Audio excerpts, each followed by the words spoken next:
শরীয়তপুরে viral ডিসির কেলেঙ্কারি এখন রাষ্ট্রীয় তদন্তের আওতায়। সামাজিক মাধ্যমে ছড়িয়ে পড়া আপত্তিকর ছবি ও ভিডিওকে ঘিরে সাবেক জেলা প্রশাসক মোহাম্মদ আশরাফ উদ্দিনের বিরুদ্ধে এবার তদন্তে নামল জনপ্রশাসন মন্ত্রণালয়। গত রোববার গঠন করা হয় ৩ সদস্যের একটি তদন্ত কমিটি। এই কমিটির নেতৃত্বে রয়েছেন ঢাকার বিভাগীয় কমিশনার শরফ উদ্দিন আহমদ। কমিটিতে আরও আছেন জনপ্রশাসন ও মন্ত্রিপরিষদ বিভাগের ২ যুগ্ম সচিব। তদন্ত কমিটি ভাইরাল হওয়া ভিডিও এবং সংশ্লিষ্ট সব তথ্য প্রমাণ সংগ্রহের মাধ্যমে ঘটনাটির সত্যতা যাচাই করবে।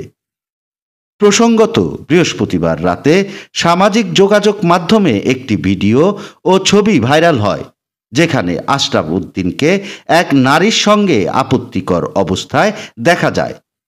এটি ঘিরে শুরু হয় তীব্র বিতর্ক ও সমালোচনার ঝড়।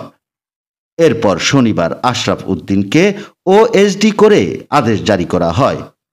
রোববার সকালেই তিনি দায়িত্ব হস্তান্তর করেন। বর্তমানে শরীয়তপুরের ভারপ্রাপ্ত জেলা প্রশাসকের দায়িত্বে রয়েছেন মোহাম্মদ ওহিদ হোসেন, যিনি স্থানীয় সরকার বিভাগের উপপরিচালক হিসাবে দায়িত্ব পালন করছেন। ঘটনার পিছনের সত্য উদ্ঘাটন এখন সময়ের দাবি। তদন্ত শেষ না হওয়া পর্যন্ত জনমনে রয়েছে নানা প্রশ্ন ও উদ্বেগ।